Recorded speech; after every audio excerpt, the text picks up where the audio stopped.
What's up everyone? Welcome back to our channel. Today I thought it would be very fun to talk about the different machines we have around here because I have an order to make a few of our mugs and I was like, you know, I gotta get the machine out, do the whole thing. So I thought we would do a little studio tour, machine tour, and talk about each of the machines. Good morning! Are you bouncing around?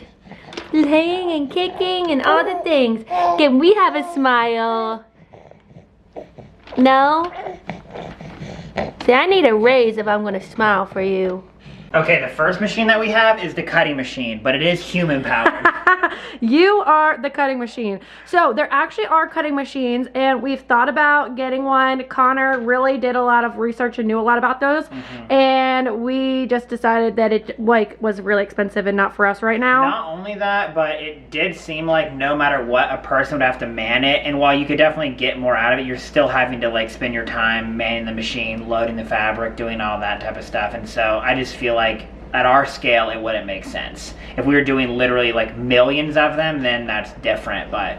And another machine I tried to convince Nick to get that we did not get was a fabric printer. We order all of our fabric from a place that prints it all, and as y'all know, we do a ton of our own custom prints now, and so we have thought about buying one, but it's very expensive, and if we were, then we would then also sell fabric to make it worth our investment. But now we're pretty glad we didn't do it now that we're back in our basement because those types of machines are very big.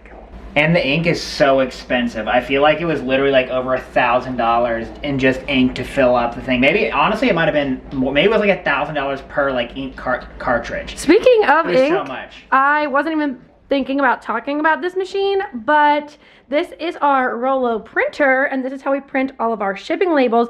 And this is a thermal printer, which means that it doesn't use ink at all. So you just have to buy the machine and the labels, and then you can use it forever. We've never had to replace any of the parts or anything. And this is a wireless one. It has a cord to be powered, but it does not have to have a cord to my computer, and our old one did. So that's very nice. So if you ship things, this is amazing. Then you don't have to print and tape, and you don't have to go to the postal office. So absolutely love our Rollo printer. Another machine I was not planning to talk about is this scale. Very nice if you need to weigh your packages and or things. Okay, this is the machine that is what started this whole video. It is quite heavy. I'll put it up here so you can see it. It's got to be Here, we might break my table. It seems like that thing sagged quite a lot. That's just an ironing board. Okay. Usually I do my mugs on this table, but I'll move this stuff. So, how many pounds do you think this is? 40? 25, 30. So, the mugs that we do are sublimation, and this is how you can sublimate mugs.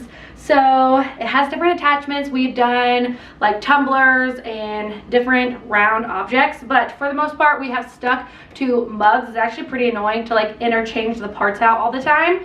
So to do sublimation, you have to have a special printer. It literally looks like a regular printer. It's in the back dungeon of this place, but it looks like a regular printer. It just uses special ink. The dungeon, that is my office. Yeah, it's very dungeon vibes though, right?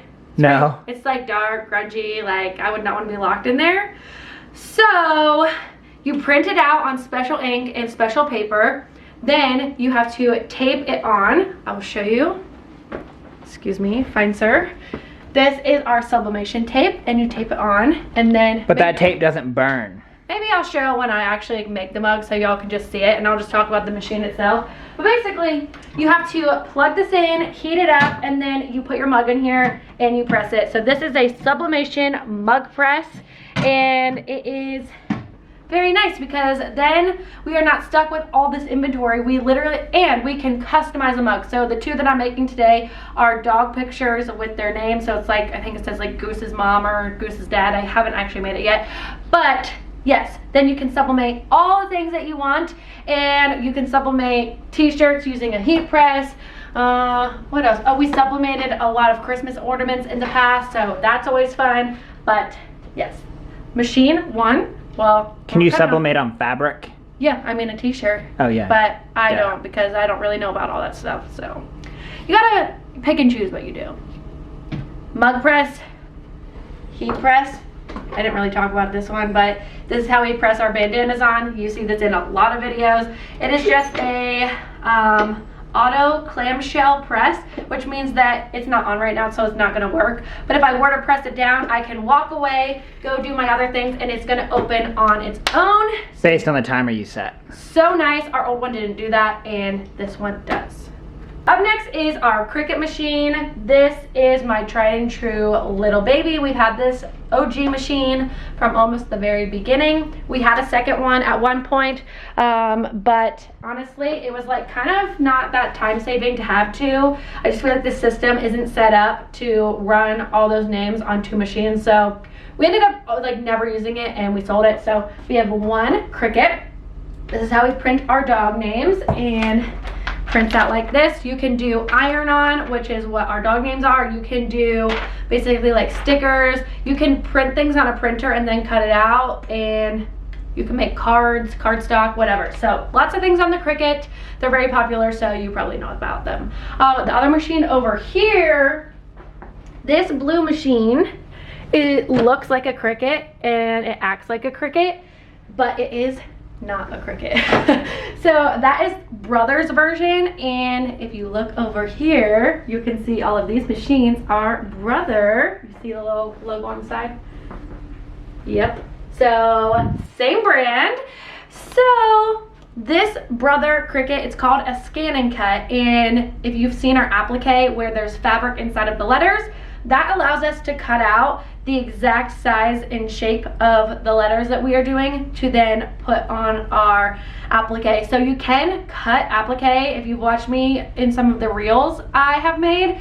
More recently, I cut a bunch because we're doing more custom options, and cutting like one thing on here doesn't make sense. But when we're doing the Just Peachy, where we sell hundreds of those, then I just cut all of the Just Peachies out, and it saves a lot of time and also looks very good. So that's what that machine is. You can cut fabric on a Cricut, but I didn't know how to do all that with the applique, and the store sold me that. So I got sold a machine, and I don't know if I needed it or not, but it works well for me, so that's why we have the other machine. Then we have sewing machine. It actually has machine in the name, so there you go. Juki. We love the Juki TL2000. We actually have two of them, as you can see over here. We have two of them because we typically like one for white thread and one for black thread, but Nick is the main seamstress now, and he never uses the other one. He just threads this, and while I wouldn't do that, that works for him. So she's normally taken over my spot over here, and that's why that doesn't happen. Queen of that table. So yeah, yes, that is the sewing machine. Irons aren't really machines, they're irons. Our gravity fed iron. Yeah, people always think that's an IV bag. It is for the iron, and it is a steam fed iron, so it works very well. We love her so much. She takes up obviously a little bit of room, but works well for us. You wanted to show them the last of the machines? Yeah. All right. I'm gonna be out of breath doing this with a 15-pound weight. These are our 3 embroidery machines, and these two are identical, although this one is not my favorite. So she is superior. This is the best of the 3 machines in my opinion, but they are technically identical. They are PR 1055X, so they both have 10 needles. You can have 10 different color threads on them at the same time, and they all have cords that link to our computer. This little baby is the different one. She is a 6 needle, so she is a PR 680W, and she has only 6 needles where these ones have 10, but otherwise they are pretty much the same. Oh, another big difference is that the 2 10 needles have cameras on them, so you can actually look at your object, where the 6 needle just has a laser. So that would also be a major difference if you're looking to buy one, but obviously the 6 needle is cheaper than the 10 needles. And over here we have a desktop computer with a secondary screen. If you have ever wondered what this screen is, it actually works as like a dual monitor for me, so I can have 2 different screens up. So a lot of times you'll see I have like my dog pictures on this screen, and then I am designing them on the other screen so I can look for reference on a big picture, and then I just shoot them over to the machines and it's very nice. I don't have to use a thumb drive or anything, which is another option, but we have them all corded to the computer so I can work fast around here. I'm sure I forgot some machines, so if you see something or have a question, leave it in the comments and I can either answer it if it's easy or make another video more specifically about those. But let's go make those mugs and I'll show you how the sublimation mug machine actually works. Okay, so this is what it looks like when it prints out, and she did Goose's mommy, so this one's a little different than the original one because the Y hangs very low, so this had to be a little bit smaller to fit on the mug, but you will get the gist. She also got Goose and the best dog dad ever, so we're making 2 mugs. So this is the little cutter, paper cutter that I use. You can use scissors, but I like my lines to be straight. So I bring this over and just line up where I want to cut it and cut so I can fit it on the mug.